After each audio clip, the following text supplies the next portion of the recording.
Hey, welcome to another episode of Real Conversations. We took a week off, but we're back.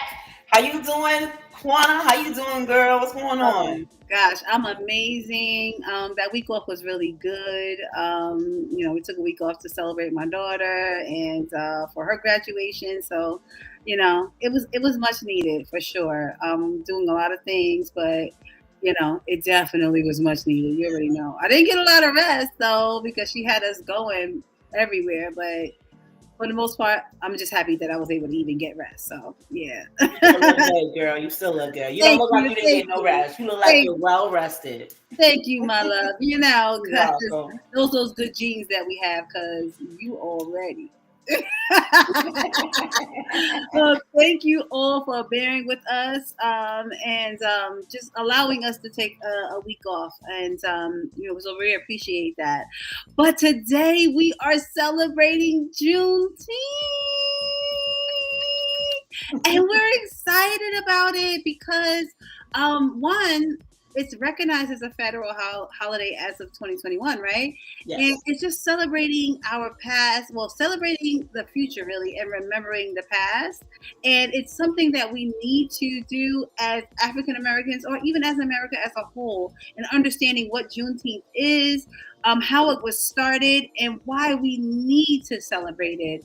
And as a fellow Black woman, it really is important to me and, of course, my ancestors who fought and paved the way for me to be sitting here talking to you, for us to be sitting here talking to you, and in the freedom that we have, right, Nicole? So Absolutely. we're going to celebrate Juneteenth, and we're going to talk a little bit about it, talk about how it was started, who started it, and then we're going to go from there. So are we ready, Nicole? Yes, we are. All right, so Juneteenth actually was started by Opal Lee. She had a decades-long fight to have Juneteenth recognized as a national federal holiday. Okay, June 19th was the day that the Union soldiers arrived in the Confederate States to free us as slaves, and that is the reason why June 19th is the day that should be celebrated, right? Opal Lee, at the age of 89, she spearheaded a series of 2.5 mile walks from, I believe, Texas to Washington, D.C. Mm-hmm. And the 2.5 mile walk actually symbolized the 2.5 years it took for the news of the emancipation to reach Texas. Because remember, when the Emancipation Proclamation was signed, there were still some states, some Confederate states, that hadn't freed the slaves. It took 2.5 years for that news to reach Texas. Mm-hmm. So she took the 2.5 mile walk. I guess they were, like I said, from Texas to Washington D.C. She took a series of 2.5 mile walks from during that time, to symbolize the 2.5 years it took for Juneteenth, or for the news of the freedom of enslaved people to reach Texas. So that's really, really, really big. The Juneteenth National Independence Day Act in 2021, when she walked to Washington, D.C., she advocated for it to become a national holiday. And I believe President Biden is the one that actually recognized it first as a holiday. And it's just a wonderful thing because she actually was 89 when she did that 2.5 mile walk from Texas to Washington, D.C. So that's even more amazing that is amazing. 89 years old, she was able to do that. I don't want to hear anybody talking about anything at 40. Listen, you can do it. If she was able to do it, it's just the passion. It was the drive behind it. And it was something that she stood behind because she really wanted it to come to pass before, of course, she left this earth. So I'm so grateful to her for actually committing to that and then going into Washington, D.C. to organize that campaign. She actually collected like 1.5 million signatures and brought those to Congress to recognize Oh Juneteenth wow, as a that's awesome. national holiday. Yeah. So we sit here grateful to her, grateful to our ancestors who fought for freedom for us, but also for those people who have taken that torch and ran with it to Mm-hmm. allow us to be able to, like I said, sit here today and with freedom of speech and freedom to do what it is that we want to do in this life. So thank you, Opal Lee, the grandmother of Juneteenth. Thank you to all of our ancestors, all the slaves that fought and went through that battle for us to be sitting here today. We commend you, we salute you, we thank you. Absolutely. Right? And from what I understand, Juneteenth is a national holiday, but there are, I think it's like statewide, like you can actually, there's some states that don't have to recognize it or something like that, Nicole, right? So basically, Juneteenth is a federal holiday, but they gave other states the opportunity to basically, choose if they want to take it off or not, if they want to acknowledge it or not. And I think if it's a federal holiday, that means it should be nationwide. You know what I mean? Or within the United States. Yeah. So I don't know. What you think about that? I don't know. It is a federal holiday, and it should be upheld as a federal holiday everywhere. I think so too, because I mean, all the banks are closed. Mm-hmm. The reason why I'm off is because the stock market recognizes it as a federal holiday. And if they're not doing any trading, that means that everybody else should be off, like literally. Right. Because that is what the trading, trading on Wall Street is what makes America run, right? So if they're not trading today, why are you not recognizing this as a holiday? But Right. government workers are there. Are working. I believe that some places get floating holidays in regards to it. I know PA and the state of PA. Some places get floating holidays. I'm taking it. Thank you. Give me my floating holiday. But it definitely is something that should be recognized worldwide, countrywide, I should say, because we're talking the United States, countrywide, and giving these people their flowers, and understanding like this should be a federal holiday and the importance of it, because it really is important. And the fact that we're even sitting here having this conversation about whether or not it should be recognized is part of the problem, right? Like Absolutely. we shouldn't have to keep fighting for these rights that we already have. It's already been put in place. Stop creating more chaos and conflict for those of Exactly. us who had to sit here and fight, or for our ancestors who had to sit here and fight to get us to where we are today. Right. So just like us having this conversation is insane that they would even like we have how many 50 states, 51, 52, I don't know, like they keep adding. They keep adding and subtracting. Right. So it's like over 30 states and DC, because that's the District of Columbia, so it's really not a state.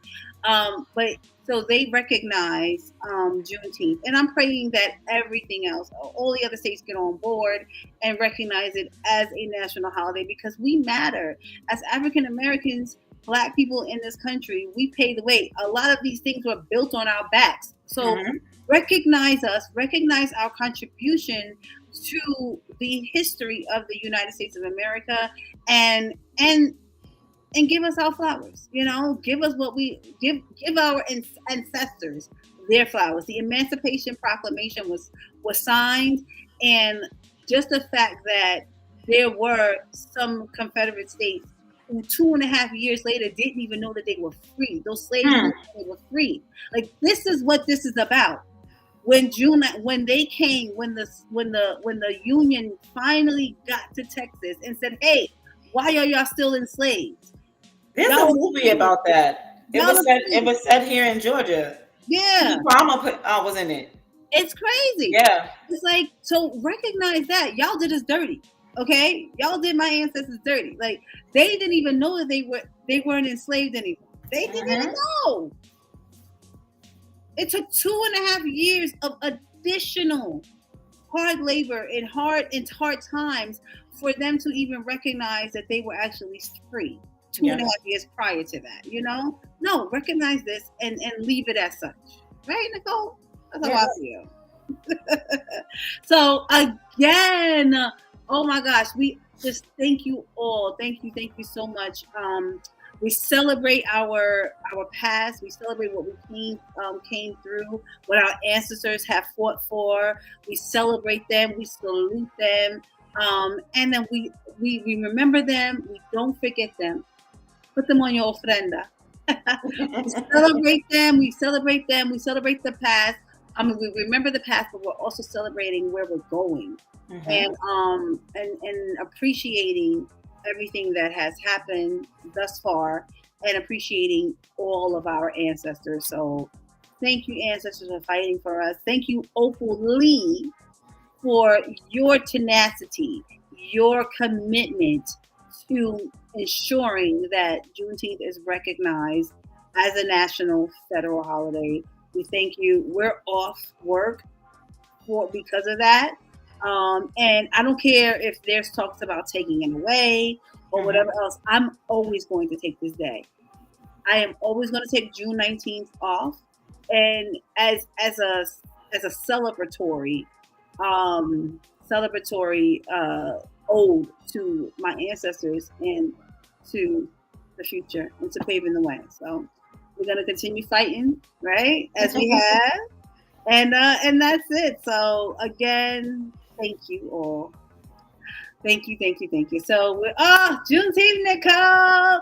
Okay, so in the last few segments, what did you do today? Today, so I took my daughter to work. Mm-hmm. I went to Walmart to go grocery shopping. I went to get my nails done. Mm-hmm. And that's it. Yeah. That's it. What did you do today? Rested. Listen, I rested. This day is a day of rest, and I'm appreciating it. So I rested. I have some rehearsals later on, but for the most part, it really is like I'm taking this day and I'm gonna enjoy it, and just really a lot of it in the morning. I did reflect on certain things, and on who and what was instrumental in moving us forward as a people. I did take a little bit of time to reflect on that because I think that's what it's important to do that. So after that, it was just like, all right, I'm getting my little sleep on, and I'm happy that I was able to get the rest that I needed today, and I'm happy that you got all the stuff that you needed done because sometimes you don't get. I don't get nothing. So, I mean, listen, guys, I was off for 2 days straight. Yesterday was my rest day. Today was the day to move for me because I couldn't get out the house yesterday. Listen, it was my first day off. It was a day of self-care for you, even though you had to drop your daughter off, right? But it still was a day of self-care for you. And that's really important because that's what this is about, right? We our ancestors toiled and labored for so long, and it's like, and they couldn't have the opportunity to rest and take a day of self-care. So you know what? Hey, listen, that's exactly what you did. So kudos to you. All right. So listen, we got a great show lined up for you. That was our Juneteenth segment. We are going to talk about a lot of things that has happened over the past week or so in the media. So we're going to talk about that, and just stay tuned. Okay, so has anyone ever heard of a lake called Lake? It's basically Lake Lanier in the state of Georgia. There have been a lot of tragic deaths at this lake, and it's a lot of people want to say that it's haunted. They have a whole town down there underneath the water. The town was called Oscarville. But here on the 14th, a young man at the age of 27, he was at Lake Lanier celebrating his birthday. And he jumped into the water, wanting to basically test out the water, right? Well, everyone knows anyone who's jumped in that water, a lot of people has lost their lives. It didn't matter if it was a boat accident, didn't matter if it was just like you falling in the water. A lot of people said that they felt people like literally pulling them down from the stories that we've heard. Eek. Um, yeah, it's crazy. So this young man, he jumped in the water and he lost his life. He never came back up. And I don't know. I don't know why people keep testing Lake Lanier. Okay, I've heard about the town, I've heard about the cemetery, I've heard about all these little different things. If you want to do your research about Lake Lanier, they have a whole documentary on Netflix that lets you Mhm. know what's going on over there. There's one survivor; she's actually on that documentary as well, and it's sad. The whole documentary is sad, and just check it out yourself. But let's just keep this young man's family in our prayers, because it's sad. Like no one should have to lose their family member just because they decided they just want to jump in the water. You know? Yeah. So I mean, that very true. It's a tragic loss, just as the image says. It definitely was a tragic loss, and he was so young, 27 years old. Like Hmm. that is extremely young to lose your life off of something that if he was an avid swimmer, I mean, I don't know, but there has to be concern, some concern around it.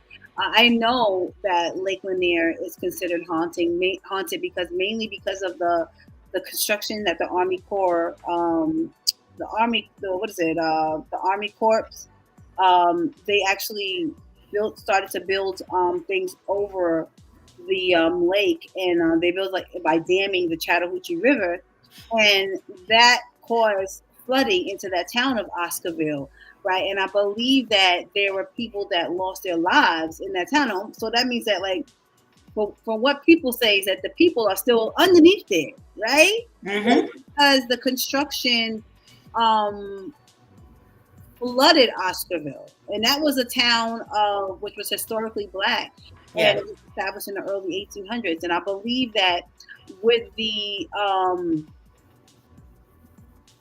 what do you call it? Oh my gosh, with the U.S. Army Corps of Engineers, that's what it's called. Yes, U.S. Army Corps of Engineers. They actually didn't start constructing that until the 1950s. Hmm. So I'm trying. So they saying that underneath that town, or underneath the river, those people are actually where it was flooded at. They're actually still there. The town was in the 1950s. Okay, all right. Yeah, the town was there in the 1950s, and basically there was a Caucasian woman who lied and said some African American man did something when it actually wasn't the African American man, Mm. and it was a flood of Caucasian individuals who went into the town with I believe is with the sheriff. I can't don't quote me on that, but they went to like basically get rid of the people that was in this town. And Mm. some of the people in Oscarville fled before anything happened, but the ones who didn't, they died there. Okay, Yeah, died via the flood, via the flood. and Yeah. no one. Or some of them were shot too. Yeah. Yeah. Okay, all right. And you know what? Just to talk about it, okay. I'm trying to put it into perspective. We're talking the 1950s, right? Literally like 70 years ago. That wasn't a long time ago. Put it Hmm. into perspective. If somebody was born in 1950, they're now 75 years old, or going to be 75 years old, right? That's not a long time. All right. And it's when I put these things into perspective, like the dates, I'm like, oh my gosh, like it was still happening, and certain things are still happening in certain places in the United States of America. So it's horrible, but you know, I did hear about Lake Lanier and it being haunted, and um, people not wanting to go there to swim or anything like that. A 36-year-old woman. Because so many things happened during that time, So I did hear about it. It's sad that he lost his life, and like you said, our prayers and thoughts go out to his family, and hopefully no one else loses their life in there, because that lake has some dark aspects, from what I understand. So yeah. To be honest with you, the young lady who almost lost her life, she actually was saved when it happened in her 20s, and I believe now she's in her 50s. Okay. I want to say, if not 50s, 60s. She said it felt like someone was literally pulling her down. She said it felt like she said when she opened her eyes, you can see the trees, the power lines, everything underneath the water. Insane. Yeah, and she said, but it was just weird. She said she doesn't know how she came up. She doesn't remember all that. The only thing she remembers is when she was under and then waking up, here.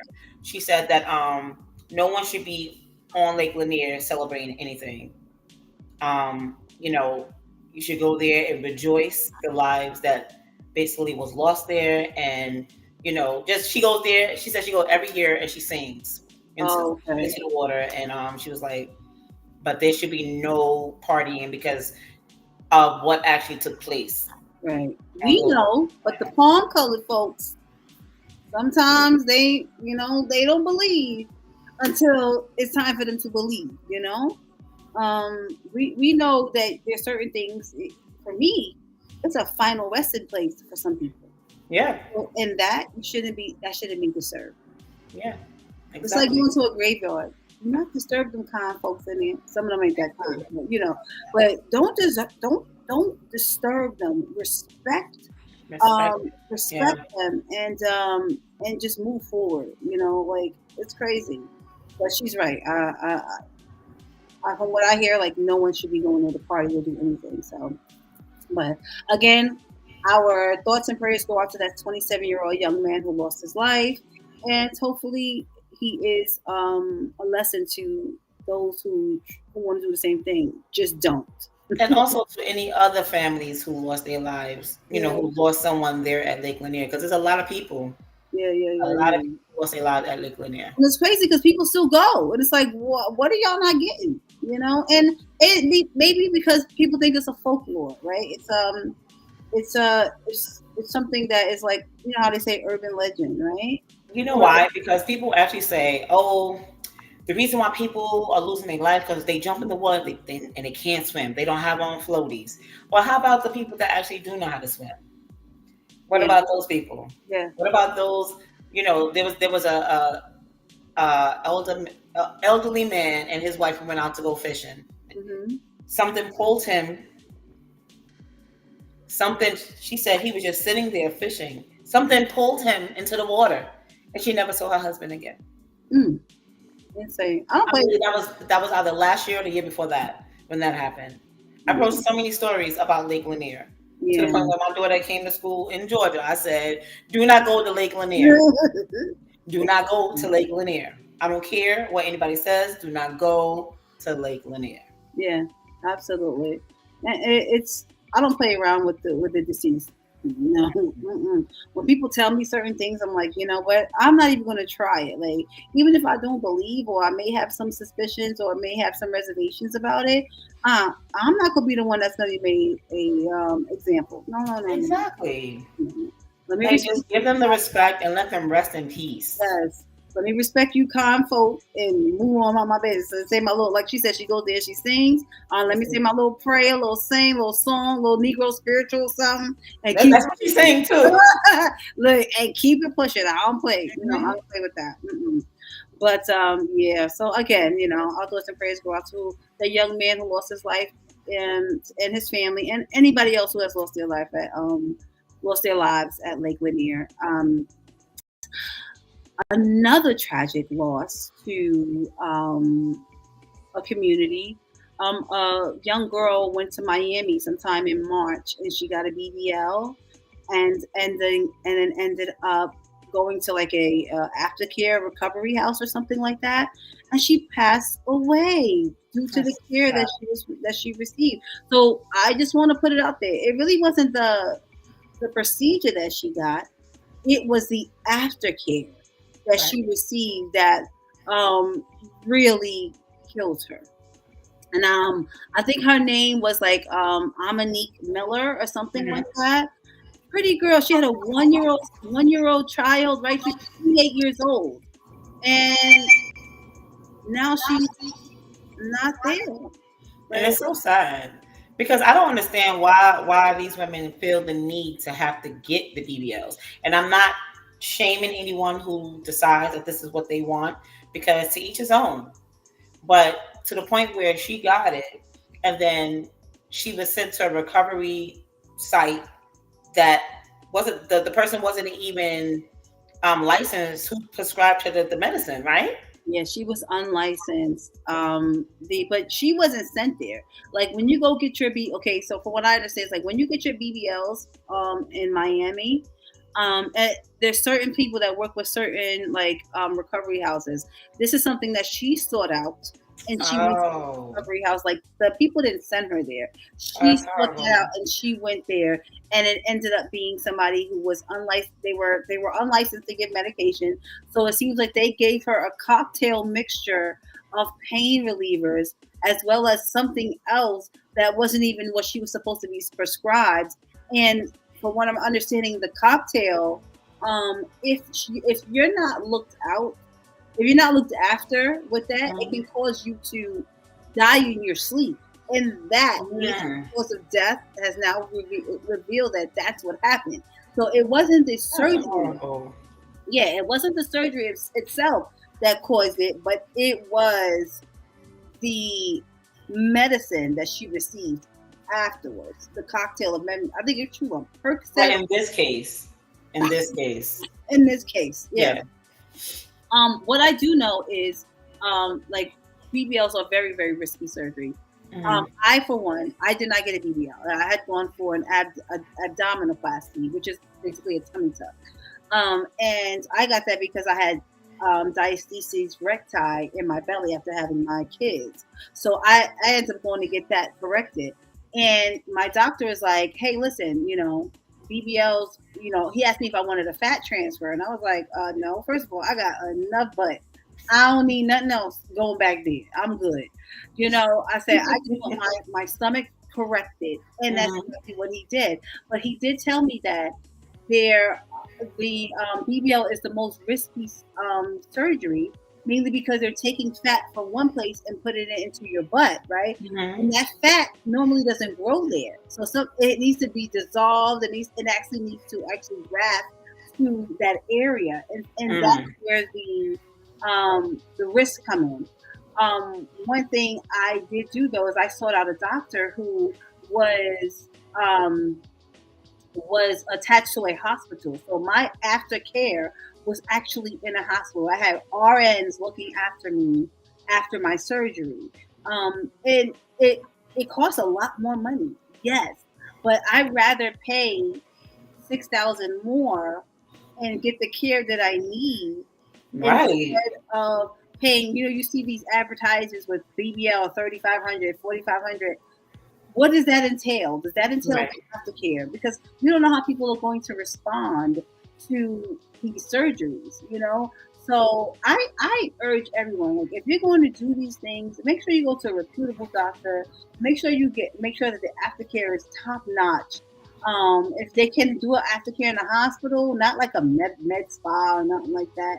Hmm. In hospital, do something where it can actually be okay for you, and you can be, you'll be all right in the end, because it's important. Like this was a recovery house, and the person that was administering medication did not even have a license to do so. It's like what? So You now I'm hope they like, got arrested for that because that's illegal. and there's so many of them out there, and like in the article that I read, it said that she didn't even like she took medicine from an unlabeled pill bottle. How do you know what you're giving this person? You That's understand? crazy. So it's like, uh, and there's so many recovery houses like that because it's big business. Right. Big business. You can make between $1,000 to $5,000 in a recovery house per patient, depending upon what you want to charge. So it's like, ma'am, if you're gonna pay another $2,000 to $3,000 for a recovery house on top of your $4,000 for BBL, just go to a reputable doctor and get everything you want. Yes, You I know, agree. so I mean, it's important because that means that could potentially be the difference between life Life and and death, death. right? She would have So been home with her baby. she would have been home with her. What was the child? 1 year. 1 year. 1 years old. So sad. So sad. Dominique Miller. Our thoughts and prayers go out to her family as well. And hopefully they get justice in this. Has nothing to do with the actual surgery. That wasn't it. It was the the recovery house, and um, I think Well, that. what could she possibly do? So that's a little tricky because if you think about it, if she's the one that sort this place out, Yeah. like she wanted to go there, she paid for the place. Yes, yes, yes. I wonder if they let them know, okay, certain people are not, they don't have the qualifications to do certain things. Do you still want to be here? Like, did she sign on the dotted line, knowing, I know everyone doesn't read the fine print, but you should always read the fine print. But Okay. the crazy part is the recovery house, and this is what I saw in the news. It was called Kayla's recovery house or something. The person that gave her the medicine was the owner. Yes. So I was like, wait a minute. So it was the person that gave her the medicine that was the owner. Like, how, Sway? So unless this is what I'm saying, there had to be some liability clause that needed to be signed for me to administer what I'm going to administer. If she didn't sign anything that said I am not responsible for anything that happens, so with your care during your care here at this recovery center, then yeah, I can see what a family can sue. But it's like she put herself there. So how do you sue something? How do you sue a company or a place if she's the one that took herself there? No one put her there. Yeah. It's a little tricky. I mean, you got to do your due diligence, but at Yeah. the end of the day, though, it's like, okay, so what it says is that on March 5th, she traveled to Miami to undergo cosmetic surgery, right? Mm-hmm. She died at an unlicensed surgical recovery house.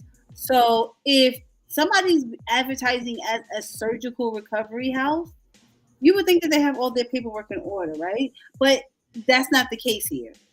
She died of acute combined drug toxicity. Mm-hmm. That means they gave her a cocktail of stuff Yeah. that she shouldn't have had after a surgery like that. She had a Brazilian butt lift. Okay, let's see here.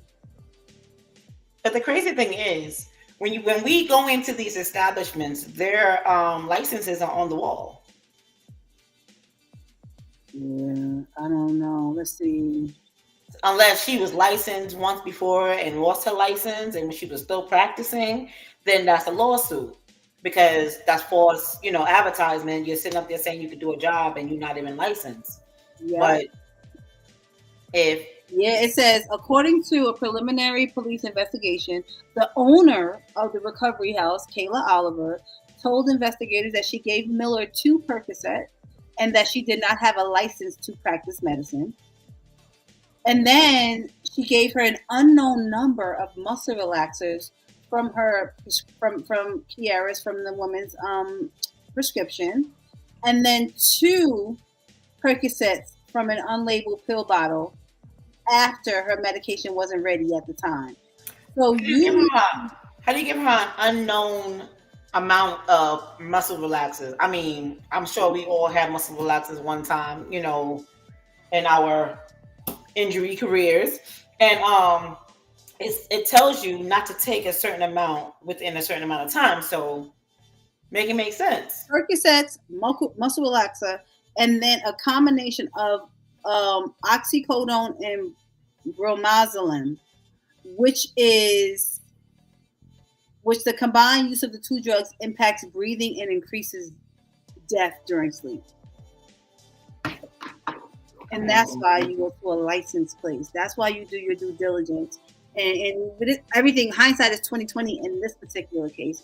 But for anybody that's trying to go get any type of cosmetic surgery or any surgery, period, make sure that you are going to a place that's reputable. Make sure that the place that you're going to recover in is licensed, and they have RNs, real people, real machines on hand that will be able to assist you with saving your life if an emergency occurred, And in this case, like, they didn't check on her.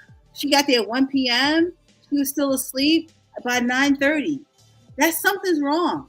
Yeah. So ain't no way. When I did my tummy tuck, they checked on me every single hour. Every hour on the hour in the hospital. So it's like, just pay the extra money. Like, hey, just I know you may not have it, but there's financing, there's all types of stuff that will be able to assist you with getting a procedure done in a reputable place. Just pay the money. Right. If you don't have the money, listen, wait until you have the money to do everything. Exactly. Because now somebody has to pay money to bury you. Yeah. Your life depends on it. Your life depends on it. So, yeah. Oh gosh. Again, our thoughts and prayers go out to her family. Anybody else, if you're thinking about doing any type of cosmetic surgery, make sure it's at a reputable place. Make sure that the people who are providing you with care afterwards are licensed. They have the knowledge that they need to have in order to be able to assist you if an emergency occurs. So, all right. So, the last and final story we're gonna talk about this one is funny. This one is hilarious. So there's a young lady in the state of Texas who have been arrested because she married her ex without his knowledge. Yo, insane. Insane. And I'm glad they caught her, because that's some BS, okay? But you know how many people marry in other people's names out here? It's more common than you think. And that's why there is specific laws in regards to it, because people are crazy. Like, Nicole, you could take the story, but from what I understand, like, she was with her ex and they broke up after getting the marriage license, right? So they retrieved the marriage license, and then shortly after getting the marriage license, they broke up. And the crazy thing is, she pulled out a marriage license, and that's how he found out that they were legally married. And what do they have her as? They convicted her with, they charging her with revenge to perform marriage ceremony, filed marriage license at county clerk's office, and she's in custody on 3rd-degree felony. What is it? Stalking charges. Yeah, because like, who does that? I didn't even know that existed. You got to be really just not there to one. Convince a reverend to perform a marriage ceremony. Okay, I need this to be unpacked, because I'm about to say, because I'm like, because you about to say now, what? Who stood in his place? You know what I'm saying? Like, how did this go? Like, I need to understand. I need more information about this. I can't say. I don't believe that a actual reverend would have sat there and performed a ceremony for someone who wasn't there, right? So the only thing we're sitting here trying to pack it out, trying to see, like, what took place. Did she put someone in his position, in his place, and made it seem like he was her ex? That's one scenario, right? Another scenario, someone must have, got ordained online and just signed.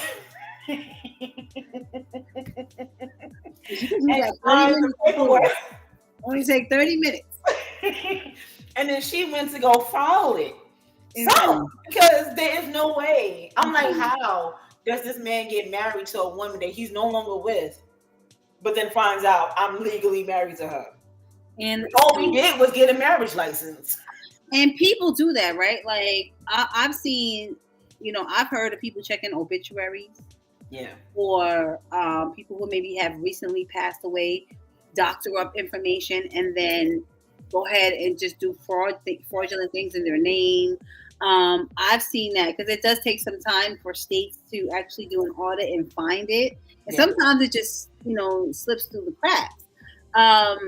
But I need to know the motive. Like, you did this for what? Listen, was it for money? Like, what we talking? She said, I had to fight every day to prove my love. Okay? I can't. What? What? That's insane. That is insane. Think about it. She probably said all the years that she's ever been with this man, oh no, I'm going to have his last name. Something.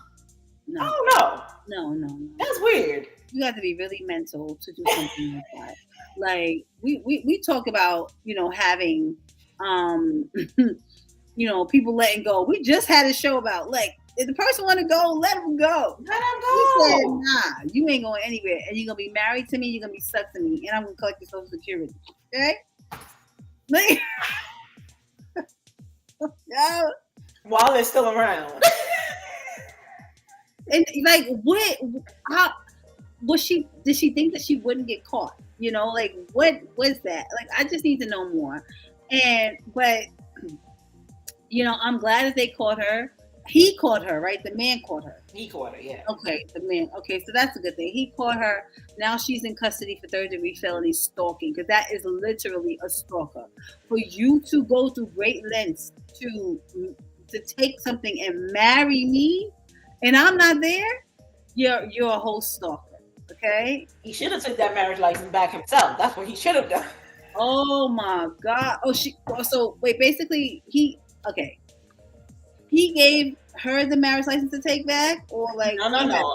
I think it's just the fact that, so what people don't know is, when you get a marriage license, if you do not follow through with a wedding, you should take the marriage license back. I've taken back all 3 of mine. Myself. It was 3 with the same person, just so you know, but I took them all back because, that's a legal document right there. So if you do not get married, it states you're supposed to take it back. Listen, that's the thing. Well, just to put it out there, Shaquana Terry is not married to anyone, okay? Shaquana Terry's husband has passed away, okay? And she should not be, on paper, married to anyone legally. She should not be. Nicole Jones, actually, Jennifer Jones should not be. Ooh, she went to the government. She should not be on anyone's marriage certificate or in anybody's marriage license, okay? Because she is not married. I think that, if y'all see something out there, let us know. Call in the show. Real Convos podcast at gmail.com, okay? Let us know. Email us, sister, okay? Let us know what's going on out there. Because obviously, there are people like this woman who would do something like that and think that they can get away with it. That's insane. Oh gosh, but that was a good laugh, Nicole. That was a great one. We would like to thank every last one of you guys for joining us here tonight. This was an amazing show. That was a great show. A great way of ending the show. Okay, because that one was she is losing her rabbit behind mine. Okay. Yeah, she wasn't thinking, and you know what? But it lands her ass in jail. From what I understand, you can get up to 3 years for that, as well as a fine. So hopefully she does time. And there's a felony. Just so y'all know, felonies, they stay with you forever. So we don't want those on our records. Yeah, but you can still get hired by UPS. UPS? There's a couple of companies that will take you if you have a felony. Yeah. Depends on listen, we're not saying that if you have a felony, you shouldn't be able to live, but just be mindful that you don't want to sit there and get scrutinized by, certain places. So just do the right thing and If somebody doesn't want you in their life, just go the opposite way. Yes. Imagine having to tell somebody I went to jail because I married somebody without their knowledge. Ma'am. Are you gonna say? Yeah, you are. Needs to be in a mental. Oh, child. Yeah, that part. Yes. Anyway, Yes, that part. we love you. We love you all. We thank you again for tuning in with us here at Real Conversations on Real Conversation. Again, I am your host, Shaquana Terry, and I am Nicole Jones. all right, and you can definitely catch us here on Thursdays at 8 p.m. Eastern Standard Time on YouTube at real_convos_podcast. And Nicole, tell them where else they can find us. You can find us at Real Conversations or Real Conversations 2021 on Facebook. You can also find us on Instagram and on TikTok. And every Thursday at 8 p.m. here on YouTube. We have started to premiere our videos live on Facebook as well. So if you don't see us if you can't get us on YouTube, you can catch us on Facebook as well. We have started premiere live there as well. So you can follow us. I'm on Facebook at, where am I at Quantitary. Nicole's at Nicole Jones, and of course Real Conversation 2021 or Real Conversation, whichever one. Once you see the logo, you'll know that it's us. Also, you can follow me on Instagram at Beauty from Queens, because I am from Queens, New York all day. That's where Eddie Murphy went to find a wife, so you already know we good. Anyway, so where can they find you on Instagram? And I am Nikki_Nikki18 on Instagram. Yes. So we thank you all for tuning in with us. We love you all, and God bless.